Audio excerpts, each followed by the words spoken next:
All right, welcome to another episode of the Footwear Intern podcast. Today we've got Mathilde with us. Mathilde it was a reference to me for this podcast from Wade and has worked with multiple of our other podcast guests.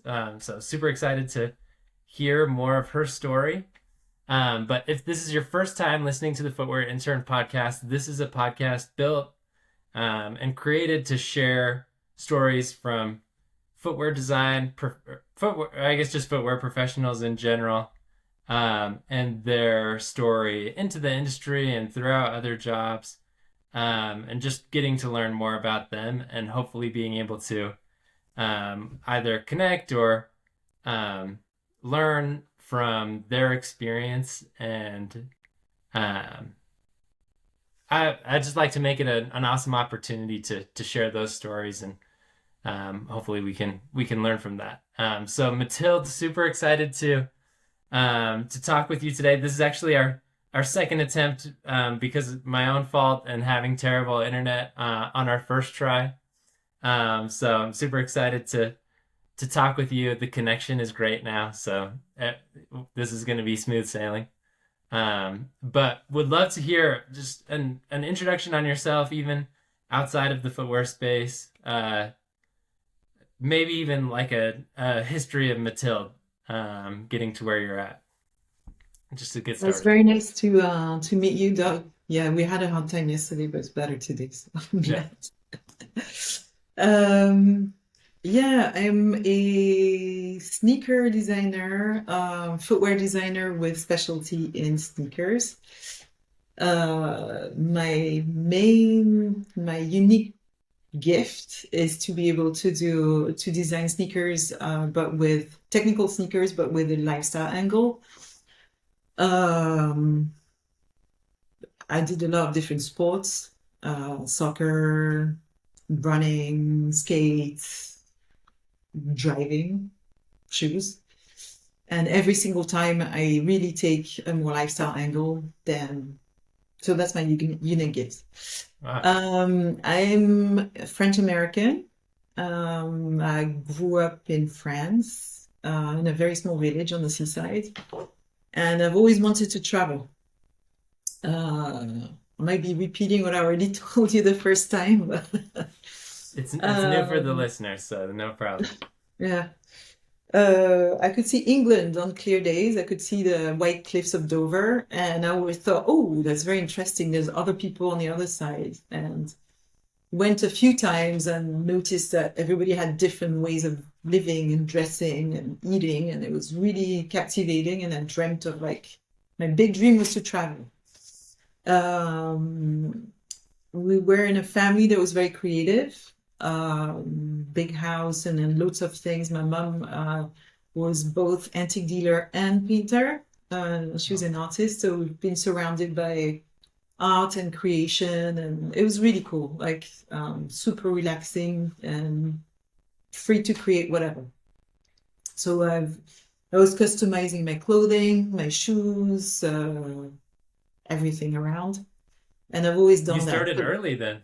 Yeah. So that's why it didn't seem crazy to go towards art because I've been like there's been some fostering of my abilities and my creativity. So I've never been blocked. I've never been deterred from it. So it was really nice. A lot of support.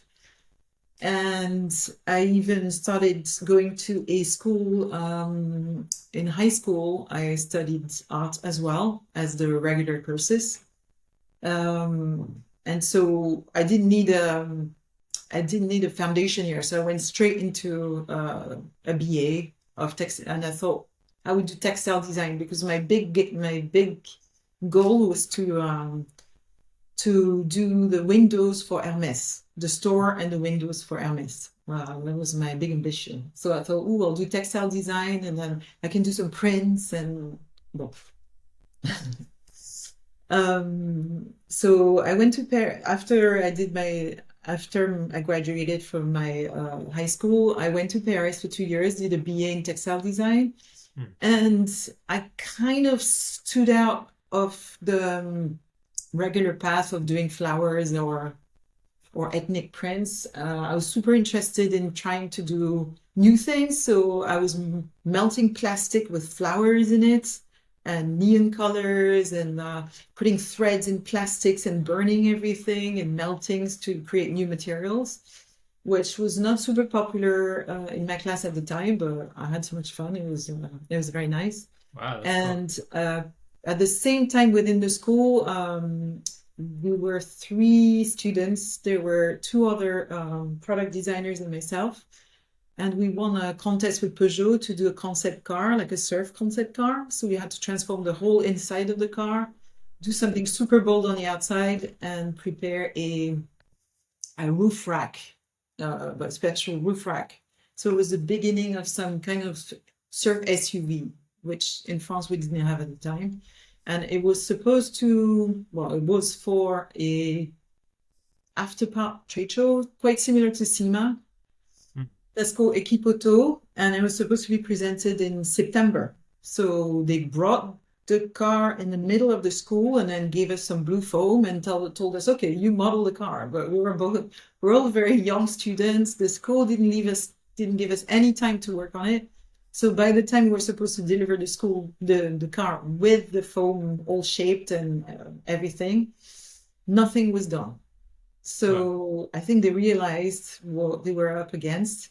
I mean, I had all the materials for the inside and the outside painting and everything, but so they invited us to go to the Peugeot modeling center, and we spent the whole summer and we modeled the shoe. Sorry, I'm so used to it. We Right. modeled the car with the modelers at Peugeot, which was like a very unique experience for someone so young. Yeah, that's so It cool. was very, very good. And then we presented the car at Equipoto, and it was my first big experience of a special project and how to drive a project and to work in a team. And that was very interesting and formative for sure. And we chose like holographic materials, neoprene, holographic materials that look like water and bubbles, and it was extremely nice. Like it was very forward at the time. So Wow, that's an incredible experience. yeah, yeah, for sure, it was fun. And then the colors and trims manager at Peugeot asked me if I wanted to join the team, but I was just 20. I had been accepted at the École des Arts Déco in Paris and at Central St. Martin's in London to do a BA. And I thought, you know what, like I want to explore a bit more. I'm very, very young. I'm not ready to start right now. So I moved to London and did a master's in textile design as well. And that was really, really, that was amazing. London was amazing, super fun, good energy, creative people everywhere. People would dress however they wanted in the street. You know, you could have the very traditional people mixed with some punks, and it was like creatively for me, it was like the sky opened. So Wow. uh, it was really good. So I did my 2 years and wrote a thesis on intelligent fabrics and materials for sports. All the fabrics that could do compression, that had like micro beads of materials or moisturizer or like, and that would enhance performance because at the time there were some things like Adidas had done a full suit that was doing compression for swimming, and so I did the thesis based on this. And at the end of my study, when I graduated, I looked for a job. So I looked both in automotive, luxury boats, and athletics. So it was like more like a vehicle section, and then Yeah. there was athletics. And I happened to all the automotive companies. I think I was too. My experience was way too small. Hmm. And I didn't, I mean, except for Peugeot, I didn't really have a response on that side, but I cold called Adidas in Germany, the headquarter, and I spoke to the head of design. Just That's happened like that. that's Don't awesome. know. And I introduced myself as a textile designer and told me, oh, well, we're not looking for a textile designer right now, but I'm looking for a graphic designer. I was like, why don't you look at my portfolio? I've done a lot of, my textile design looks more like graphic design. I had done a whole collection on surf apparel that was printed like manga so that was enhancing the body and everything was very, very comic-y, manga-ish. Yeah. So I sent my portfolio, they invited me for an interview, and I got the job. So here Wow. I go. Yeah, I had the summer off, and then I started back in October. I started in Germany. Wow. Yeah, so that was Adidas was rebuilding the team and themselves. They had already a few really, really good designers, and the manager at the time of the accessories and apparel department was super amazing at choosing the right people. He was a great manager. It was like Michel Michalski, one of the best design managers I've ever had. Like, very, very good at motivating people. It was my first job. I was surrounded by a bunch of other really young designers, and um, it was extremely luxurious for someone coming out of school to start for Adidas at the time. Totally. Every Um, every step in your step so far sounds like it's been really high end, doing amazing work. um, I was extremely motivated. Yeah. Um, it's all in progression, so yeah. So I started working on all the protection gear, mainly for soccer, like shin guards, goalkeeper gloves, balls, but also protection like rugby helmets, handball, knee pads, elbow pads, and everything at the time was really flat and just printed. That's why they took me as a graphic designer. But then I started suggesting to do 3D product, mold the shin guards into maybe where the muscles were, gave them a curve, gave them a protection shield in plastic with some underprint behind. It was really interesting because there were a lot of parameters like involved in those products for protection. There was protection zones. The fact that you had to mold the plastic and not have a straight break line, otherwise you hurt yourself. Hmm. For example, for the shin guards, soccer balls, they have to look balanced in true flight. So you do a lot of testing. Huh. So the ball doesn't look like it's wobbling in the air. Yeah. So I really like having technical constraints when I design. I think it's more helpful, and you can dig deeper when you design something.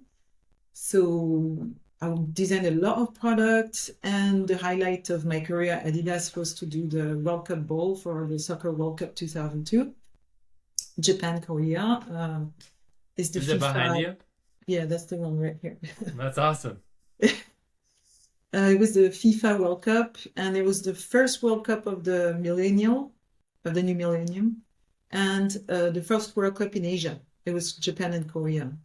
So there was a lot of research done around symbols for both cultures, as well as a renewal of the pattern, because the old patterns, there had been the Telstar first, and then there had been the Tango design, which were triangles on the panels that would create circles. And in each little triangle that was printed, there was different symbols, but we wanted to come up with something totally different. And initially, the panels of the ball were supposed to be triangular because the construction was supposed to be different as well. Yeah. Adidas is very, very good at producing technical products that are perfect. And since the stitching of the panels was not perfect, we reverted to the normal panels, but to the different graphic.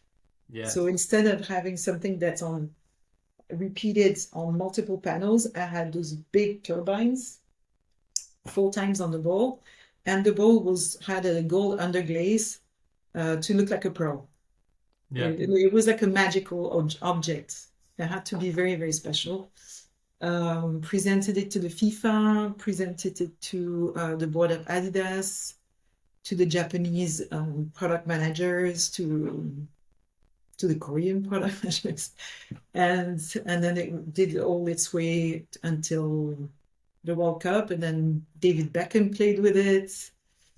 A lot of really good players played with it, so it was very, for me, it was a great project. I mean, there's not that many projects that come in a career, and that was one of them. So for me, it's still very special to this day. I know it might sound like a long time ago, but it's still very special. No, it's incredible, honestly, and I think that I recognize that ball. I think it's pretty iconic.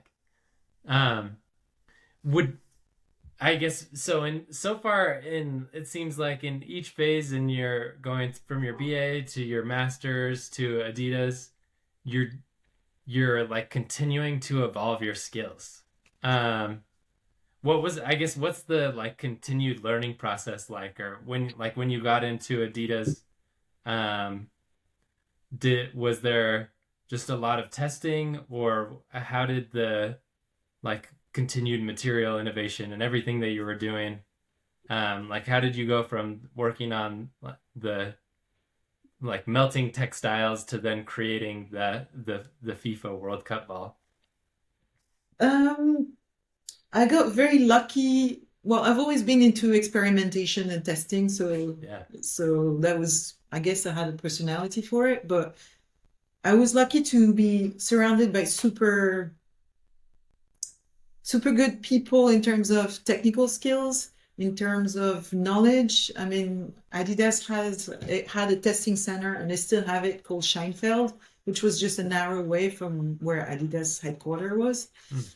And the technicians and the engineers that were there were amazing. I mean, they had been working there for a long time. There was a lot of testing, and they even had like a mechanical leg to kick balls Wow, to that's see really how, cool. and that was really fun. Like, to kick balls, so we could see in true flight how it worked. They tested the shoes, they tested the shin guards, they tested the soccer shoes with the cleats. It was um, it was super interesting. The product manager in the soccer product was a very intelligent man, very talented, and he would let people test as well. So we did a lot of testing for that gold color. There were different levels in that collection of balls, where you had the most expensive one that had an underglaze printing with cells to show. So there was it looked like honeycomb, Cool. because the foam had some air bubbles in it. So to show that very technical foam, we printed like honeycomb pattern, and then some kind of a pearlized effect with the Wow. film. And for that, we did a ton of testing for different colors, different prints. It was the same with shingles, and it was the same with gloves. The glove factory was not too far, and we would go. And I didn't invent it, but there was a glove that had plastic spines in the fingers, so you wouldn't bend your fingers backwards when you get the ball. It would auto lock. That's what they have in the back of the plates that you put in your jackets for a motorbike. Oh wow. So there was a lot of really interesting things that we could try, and we would go to factories in the Far East and get samples made and learn how to manufacturing is. So it was very, very interesting. The only thing I did not know at the time, because we had very talented developers, so a lot of that work was done by the developers as well. I mean, not so much in the soccer items, but the rest, yes. And pricing. And to Hmm. me, I think like a lot of professionals in the footwear industry and in the accessories industry, pricing and the way it's made is super important. Right. I mean, we're commercial designers, so somehow you have to do something that works. Totally. Yeah, that's Um, I feel like people don't talk about that enough, where you design something, but it also has to make sense for the business too. Right. yeah, I mean, it's a big part of it. Otherwise, it Right. doesn't get made. Yeah. I mean, a lot of things don't get made, but if the price is not right, even less. So, Okay, well, keep going. yeah, yeah, yeah. I want to hear more. So I moved to Manchester and I did some bags for a company like Nike Europe was outsourcing their bags, so I learned how to develop bags with a company based in Manchester, and we used to go to China every 2 weeks and spend 2 weeks in Wow. China at the factory every day. So there, I moved there because I wanted to learn price negotiation, pricing, and more manufacturing. Yeah. So I love going to China. It was really good. You would learn a lot at the factory. People were very, very nice, and they would show you things and explain things and materials. And yeah, so that was a good experience. After a while, though, I looked for a job in the US because I felt like Manchester was maybe not the place where I wanted to be at the time, at that point of my life. So I looked for a job in the US and started working at Soul Technology. That's where I met Wade and Lenny and Frank, doing all the accessories for all the brands, all the skate brands, S America, Etnies, 32. Back and I did all their accessories, and it was fun to do because they had such a big variety of accessories that I wouldn't get bored. They had bags, they had rings, belt buckles, caps, everything. Wow. And I could use the skills from the previous job to go to Vietnam and develop a lot of things and price negotiates and duty and all those aspects that we don't learn at school or Right. but that you learn along the way. So it was exciting, and some of the stuff was also done downtown LA, like the metal work, like the rings, and so I had to open molds. So I learned how to do cross sections to open molds, and so it was exciting and it was new. Yeah. So I did a few years of accessories, and then my partner was already designing shoes. He had his own design consultancy. And looking at him designing shoes made me want to design shoes. Yeah. And I thought I already knew a lot about accessories and maybe I needed a new challenge. So I went to see Lenny, who was the head of footwear, and I made my little project for women's skate shoes. And I told him, look, I have that concept of women's skate shoes, lifestyle and light and flexible and cute. And I would like to have a chance to integrate the footwear category. So Lenny looked at my project and gave me a chance, and I moved into the footwear department for women and kids um, skates. That's awesome. So, yeah, so a new challenge. It was very exciting. I learned new things.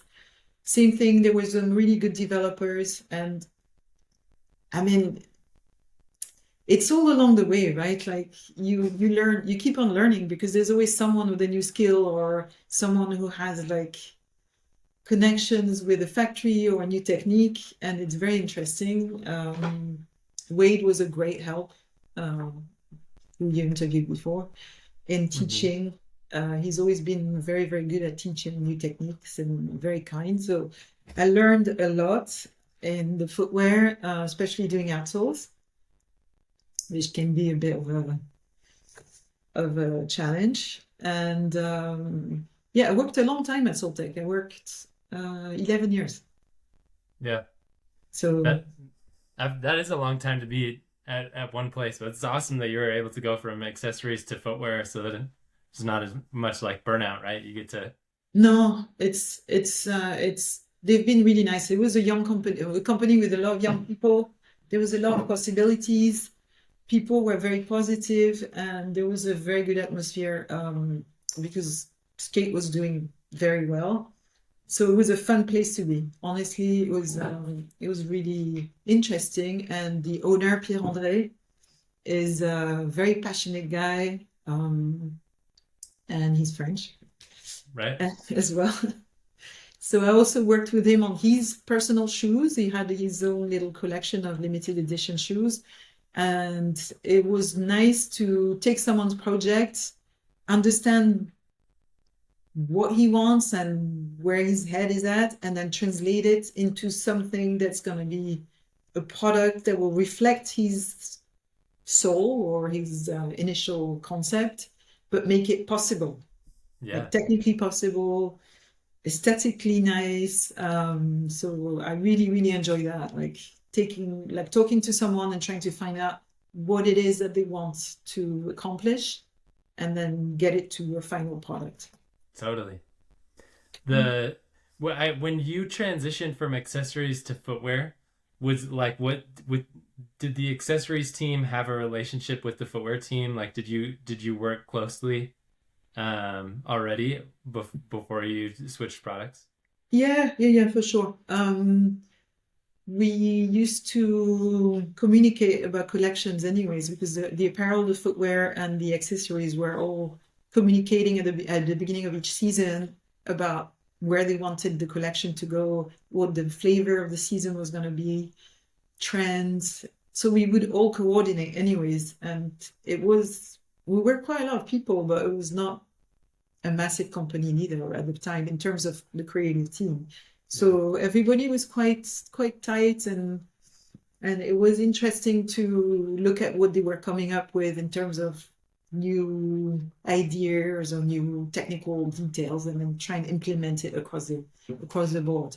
So it was a very, yeah, it was a tight team, and you already knew the team, but clearly I didn't know how to do an outsole or to construct an upper. It's very different from making a bag. Uh, Yeah. Even just to understand, I mean, the to make a very nice shape of it. My first shoes were pretty terrible, to be completely honest. The proportions were wrong, like very wrong, and the use of material was also very very wrong. But then you learn as you go, and then people show you and tell you, oh, look, like this is gonna pinch right here, or this proportion is not working. You have to shorten your vamp, especially in skate shoes. The vamps were kind of short at the time. They were a lot Yeah. of eyelet. So it was very. No, I like having challenges. Totally. Yeah, What and what was the learning process there like when you're like moving into learning about outsoles and shoes? Was it just like a lot of trial and error or a lot of like did you travel a lot to Vietnam to the factories as well? we traveled a lot to China at Oh, the to time. China. China Okay. and then later Vietnam. But yeah, both actually, you're right. Yeah. The best place to learn was the factory. Mm. The best place was to learn was the factory, and then I've always been surrounded by very supportive colleagues and friends. And then in terms of development, I remember one of the developers showing me how to build a cross section of an outsole. Yeah. So then I practiced a lot by myself as well. Right. I didn't want to look like I didn't know, so I had to. You're very driven, right? um, it's just I really like to work, and then um, I wanted to have nice products at the end. So Totally. yeah, and then I was lucky to have. I mean, I don't have a problem asking people Yeah. if to explain something to me. If I don't know, I go and ask. So I've been fortunate to have very supportive people around me, designers and developers that would help me just build my knowledge. And my I think that's partner's a been helping me a superpower. lot too. Hmm? I was just saying, I think that's a superpower. A lot of times in design, I feel like people are nervous to like ask for feedback or ask questions, But I think being able to, um, that only helps you, right? Yeah, I don't think there's anything wrong with asking. You cannot, if you don't know something, you just ask. And then, of course, I would put a lot of effort on the side to try and train myself faster, because I cannot go and ask them 10 times about the same product or the same Right. item. But there's absolutely nothing wrong at whatever age you are to just admit that you're not good at something, as long as you try and learn it or improve on what you don't know. Totally. So, no, it's totally. I mean, now with YouTube, you can see even more. At the time, you That's true. couldn't. Right. Yeah. So, so you were at Soltech for 11 years, and where did you go after that? So after Soltech, I had my son, and I wanted somehow a little bit more flexibility. Um, so I started doing some freelance.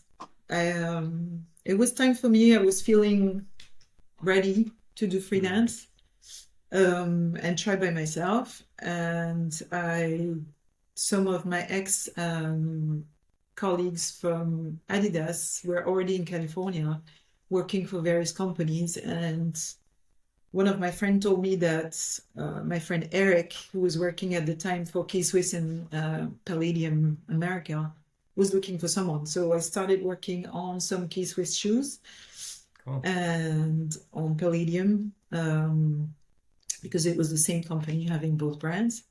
Oh, I didn't know Uh, that. yeah, so it was a bit different.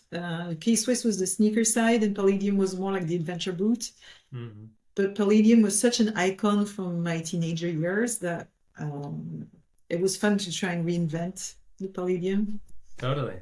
It was way less athletic, but the idea of doing something like revisiting something from my youth was fun.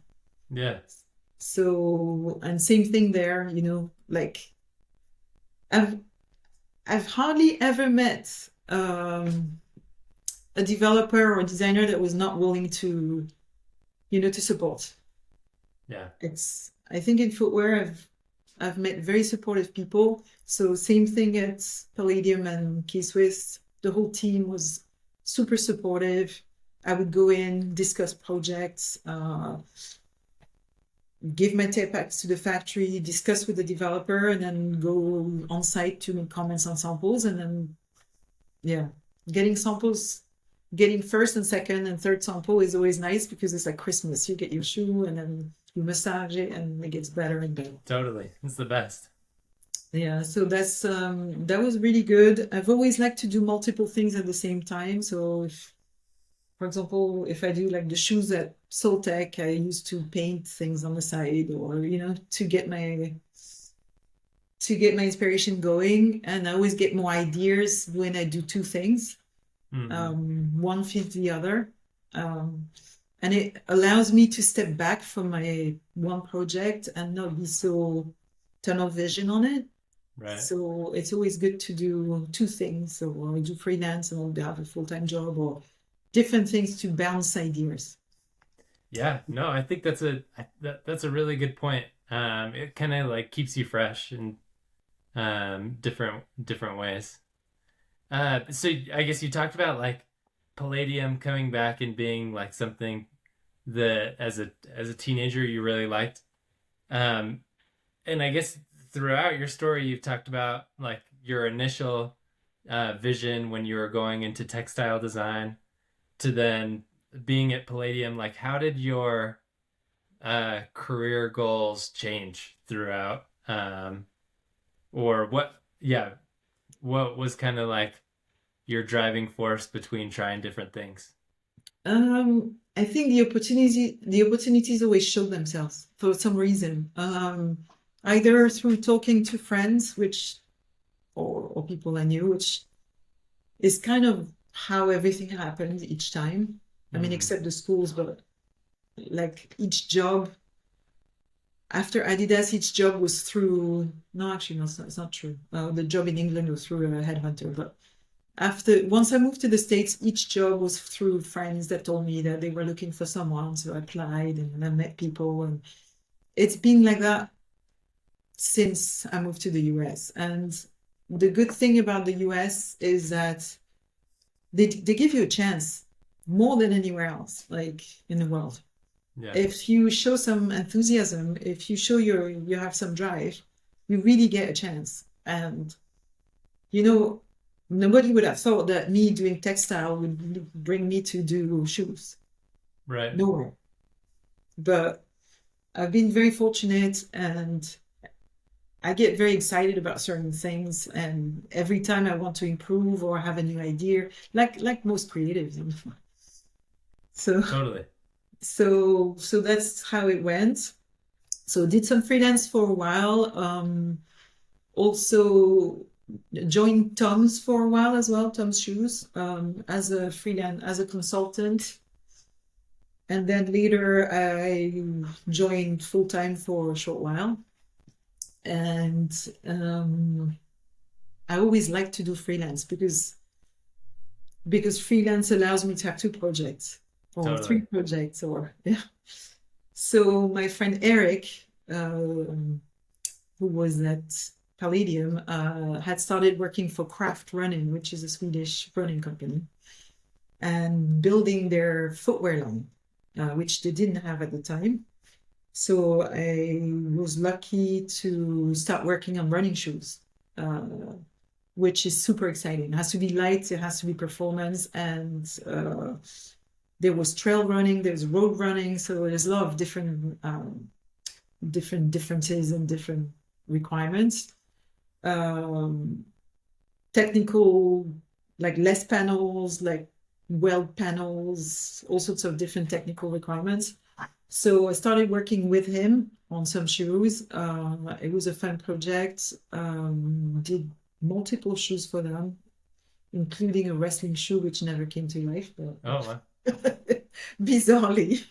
Um, and yeah, so I worked for a while with Craft. I was lucky to be able to work on such a project.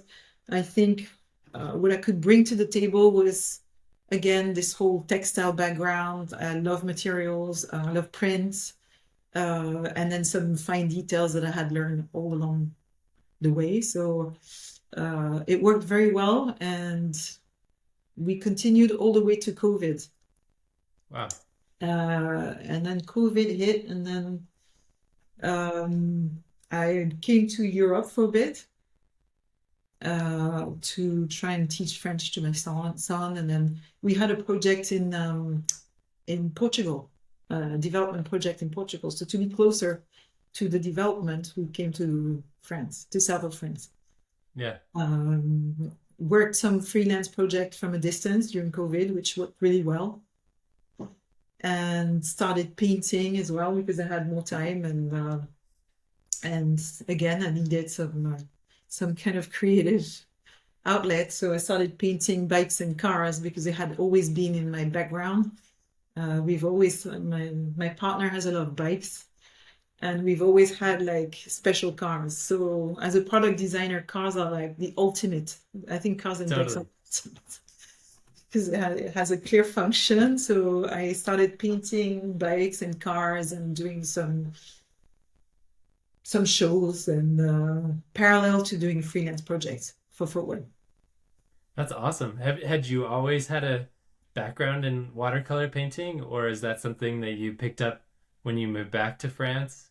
No, it's something I picked up when I moved back to France. I used to render shoes by markers before, even though it's not my strength, um, because I didn't have the training for it. So I started teaching myself watercolor when I was here, and it's fun because you're not expecting a car or bike, which is a very masculine type of product, to be done in watercolor, which is a bit more poetic Uh, and more transparent.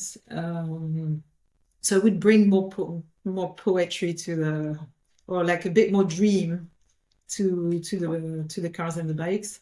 And I evolved that whole project to putting the cars and the bikes that I like. So I create scenes of cities or things I remember, especially LA, and I put my dream cars and my dream bikes, and it's all about projecting an idea of a product in a place that you like or a place that you would like to be. yeah. So yeah, so that's the evolution of what I've been doing. Wow, Even that's really though, cool. yeah, thanks. Even though I'm still working with footwear project because it's still my big passion. That's awesome. Did so you said you've done a couple of shows with some of your paintings? I've done shows with my painting with BMW. I've done a lot of BMW bikes, so I did a big show in Berlin for the Yeah. 100 years of BMW. They invited me over. I had like a booth, and I had a big show with them. Wow, that's really Um, cool. yeah, there's some motorbike shows here every year in Biarritz, so I do participate. No, in LA as well. When I go back, when I travel back and forth, I do some shows. So it's a total different approach. It has nothing Yeah. to do. It's Do this is do you s- pure art, and the rest for me is pure. Like the shoe is pure commercial and technical. totally. So it's a very funny opposition in creativity.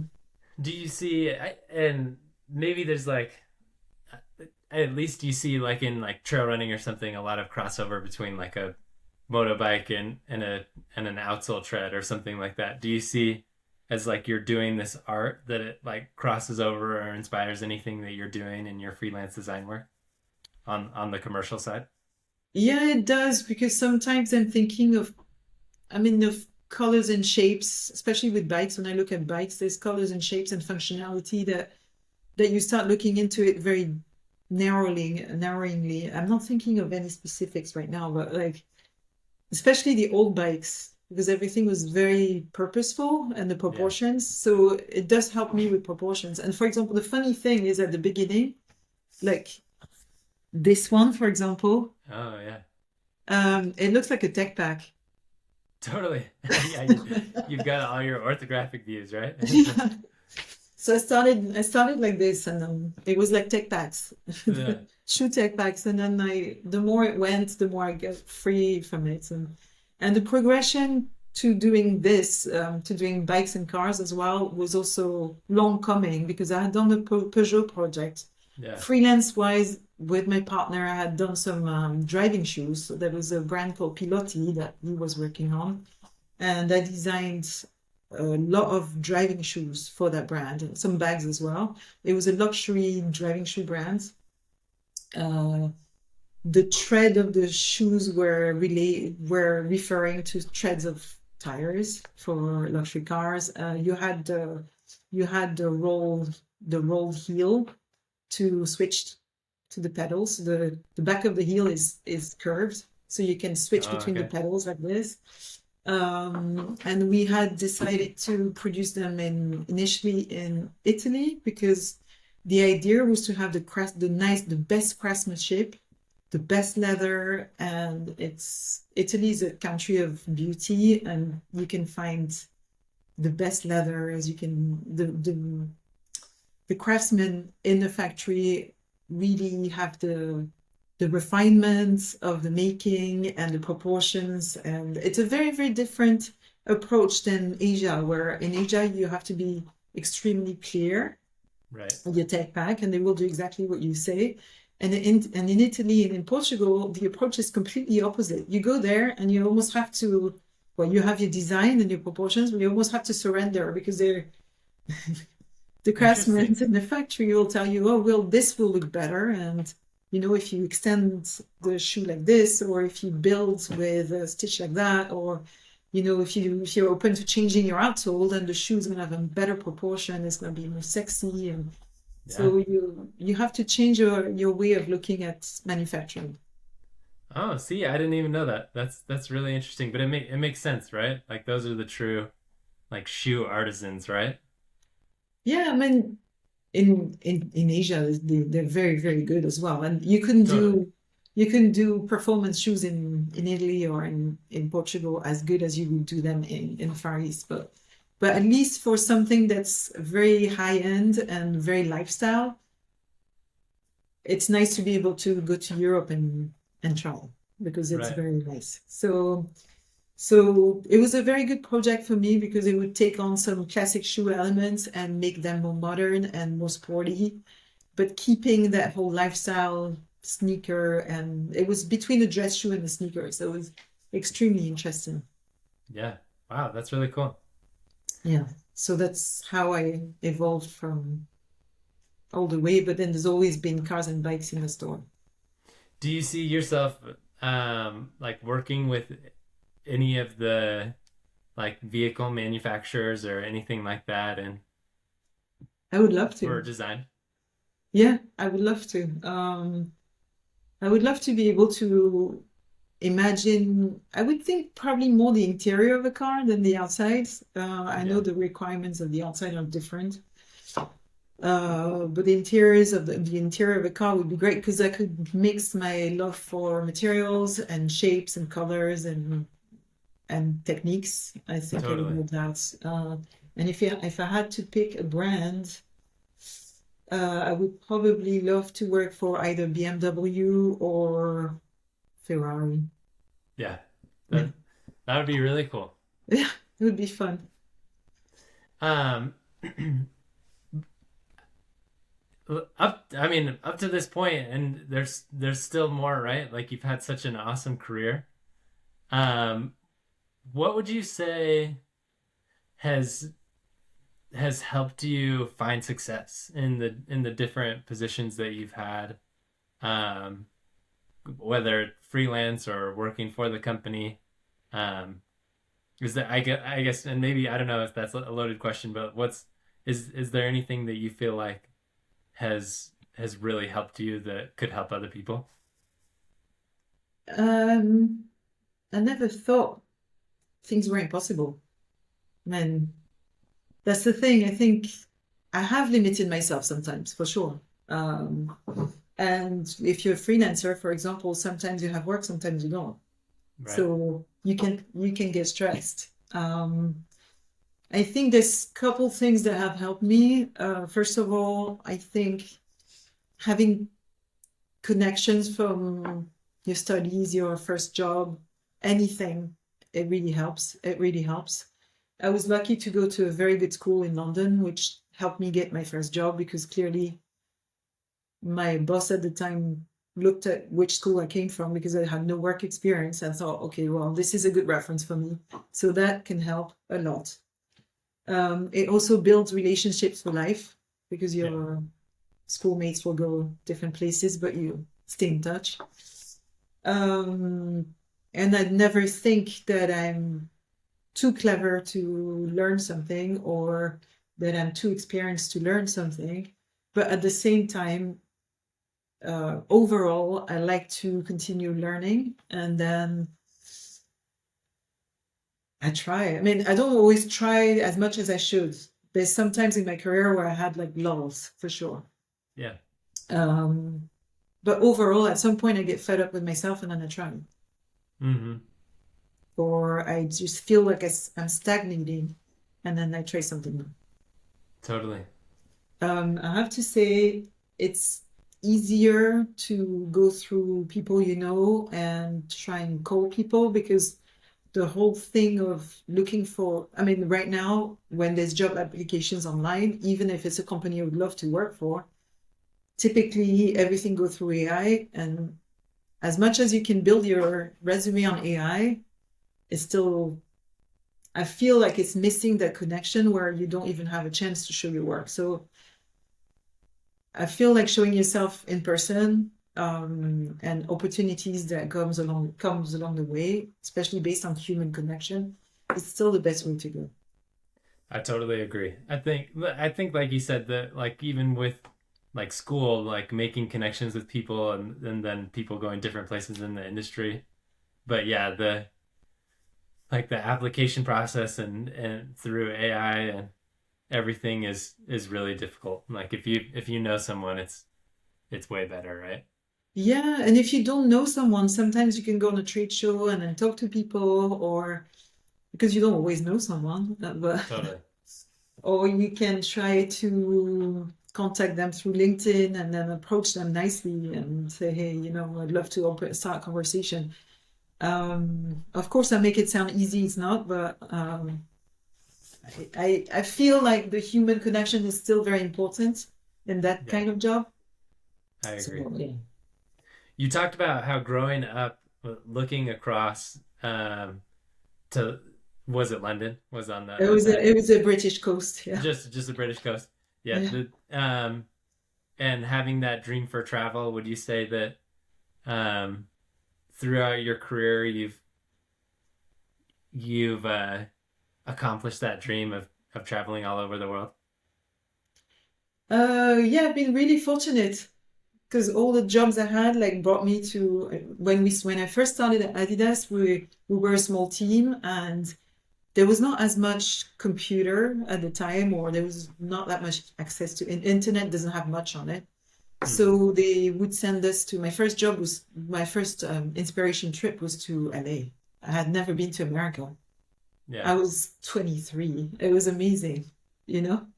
I thought, oh, like it's so sunny and everything's so big. And I even had to drive because one of my colleagues didn't know how to drive. So I had never driven an automatic car because I had like a Golf, like a little Yeah. Golf Mark One back in Germany and stick shift. And so we were really, really fortunate. Went to LA, went to Tokyo several times, Australia before the Olympics for sales meeting. Everything was like a big discovery. And still now, I mean, when I'm in Europe, all the countries are near each other. My partner loves to travel. I love to travel. We take our child to discover things and people. Luckily for us, we can even drive to Portugal and Spain and see manufacturing for Yeah. ourselves.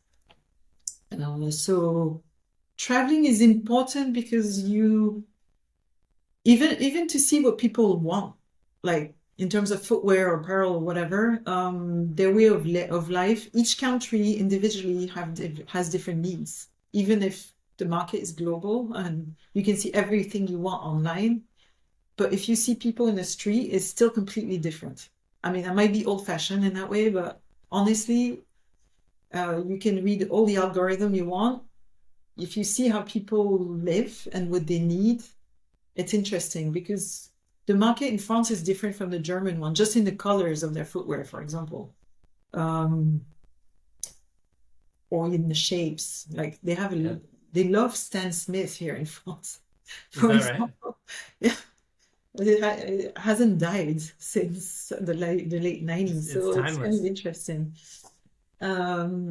Yeah, so I think traveling as much as people can is very important. It gives you Totally. ideas. And as I get further in my career, I love to see people who do artisan things. I love to look at people who work on leather, I mean, as much as technology is very interesting with all the knitted uppers and it's fascinating, it's also really nice to look at how people make things by hand because when you can merge both or use a technique and then like apply it to a more classic shoe or vice versa, that's what feeds the creativity. Totally. Um, oh, I had a question that just left me, but in I guess so. You talked about that trip to LA. Did you have a favorite place to travel as far as like was there like was China, Italy, Spain, Vietnam as far as visiting manufacturers? Oh, manufacturers. Uh, for me, like Asia, the Far East was really different when I was young. I had never been. Same thing. Like it was Yeah. a big discovery. So everything was very different. And at the beginning, when we used to go to Vietnam, it's kind of funny because Vietnam at the time it was all mopeds. Everybody was on a moped and their whole family, Right. including the cat and the dog and whoever was around. So sometimes you had like five people on a moped and a monsoon. So they would go through a sea of water and everybody would still function and would come to the factory like that. And it was super funny. It was interesting to see. I loved Asia at the time, yeah, for sure. Yeah. I haven't been in a while because most of the shoes I've been developing and working on lately were mostly in Europe, Yeah. Mostly in Portugal. But they're very, very capable in the Far East, and Totally. it's impressive to see those massive factories and everybody working very cleanly and the atmosphere and just the place where they make things is always fascinating. Totally. I think like you said it earlier, but being able to see something being made really gives you so much more information and learning to continue to improve your design, right? For sure. I mean, it just, the more you see technology and how they make things, and that's also one thing that I love to do is to look at new technology. Because you can push your designs. I mean, it doesn't have to look futuristic, but the way it's made is very interesting. The shoes are getting lighter and lighter. And I think the fascinating thing right now, it's more in Europe than in the US, but it's evolving as well in the US, is everybody's taking the ecology as a beacon right now. Yeah, And a lot of improvements are being made in materials, both man-made and natural materials. And you can really, really push the envelope of how you make shoes and apparel with the new textiles. And for example, last year I was going around like a few places in France with my friend Zoe to look at flax and hemp yeah. as a fiber, which is starting to be included in shoes, in apparel. They're starting to even make injection molded things with with flax and hemp and Wow. in construction. And so I think it's interesting to look at how ecology is going to shape the business of footwear going forward. Um, because it's not the most eco-friendly process so far. Totally. Yeah. What's your process of like learning about new materials or new developments? Like, how did you, as you were traveling around, looking at flax and hemp and Well, flax and hemp was just purely luck because my friend Zoe is really passionate about, she's in England and she's trying to reintroduce microculture of flax and hemp yeah, for a local production. France has a lot of flax and hemp. They never destroyed the industry, so they still have big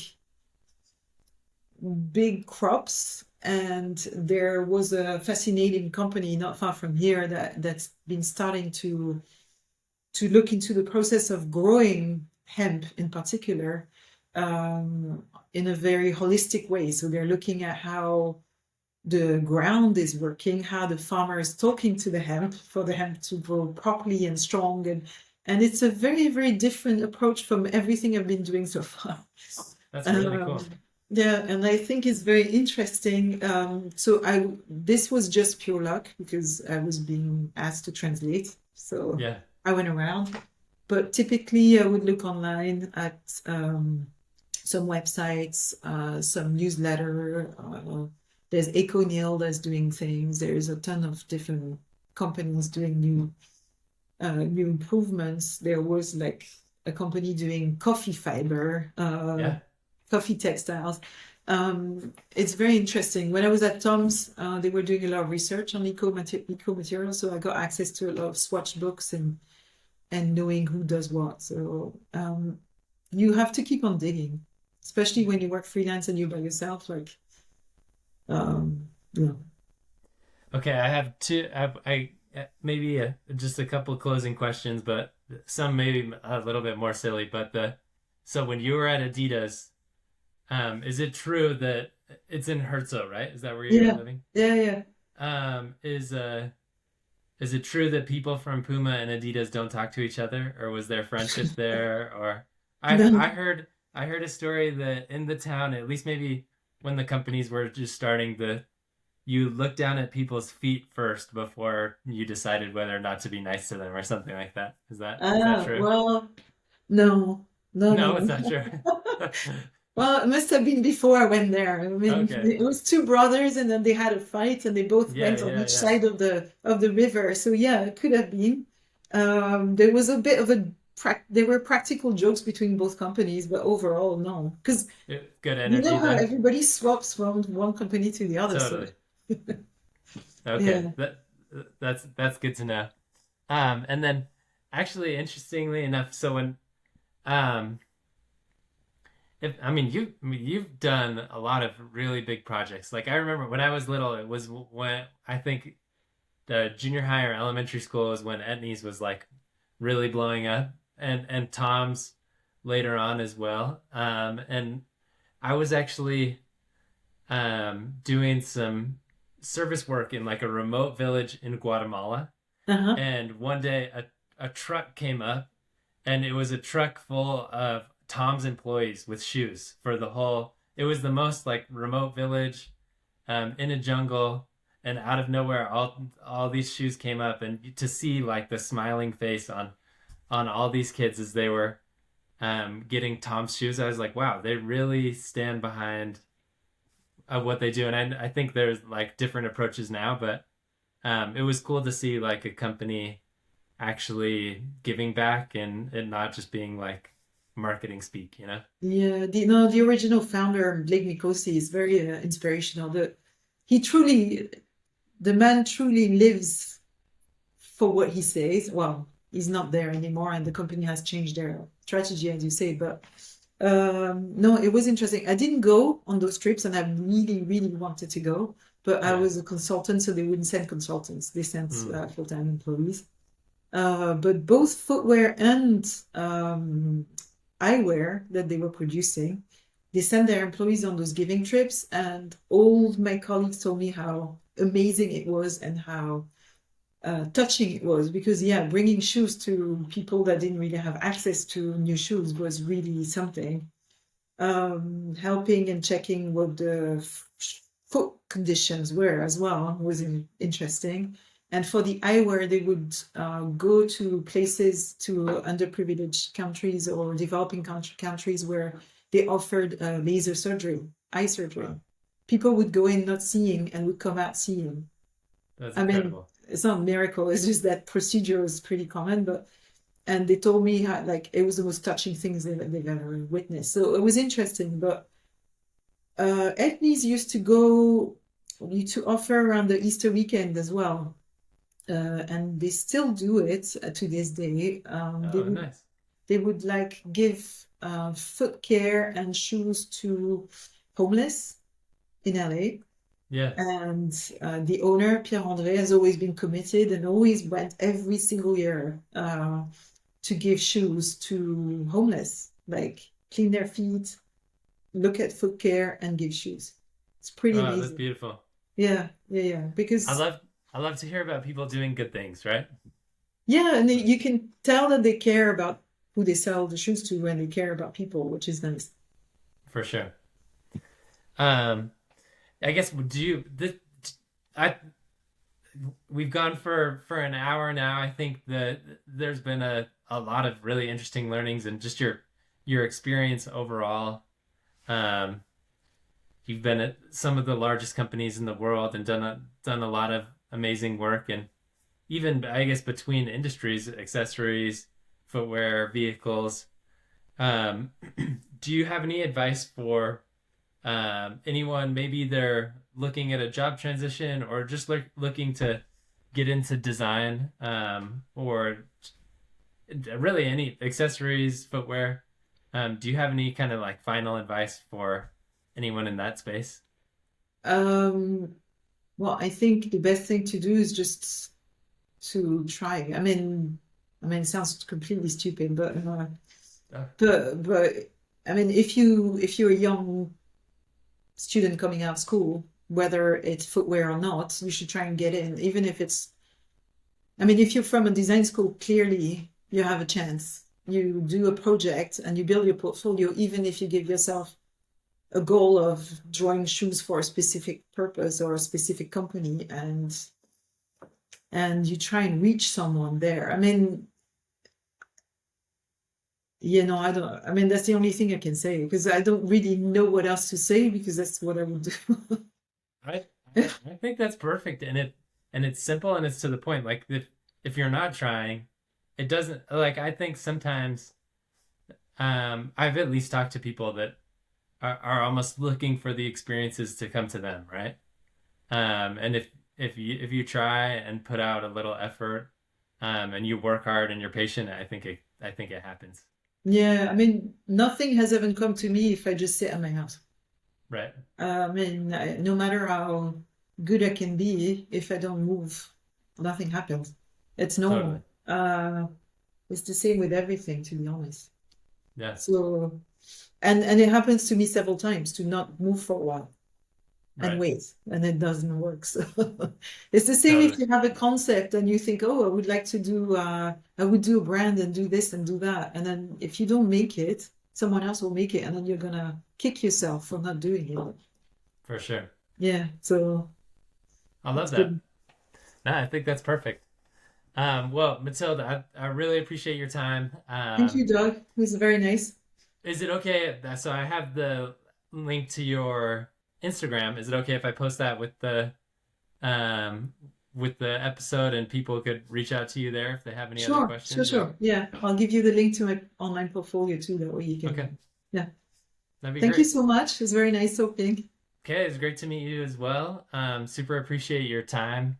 And we'll end the podcast now, but we can talk for a little bit longer. But that's another episode of the Footwear Intern podcast. So thanks for watching. Thanks for sharing your story.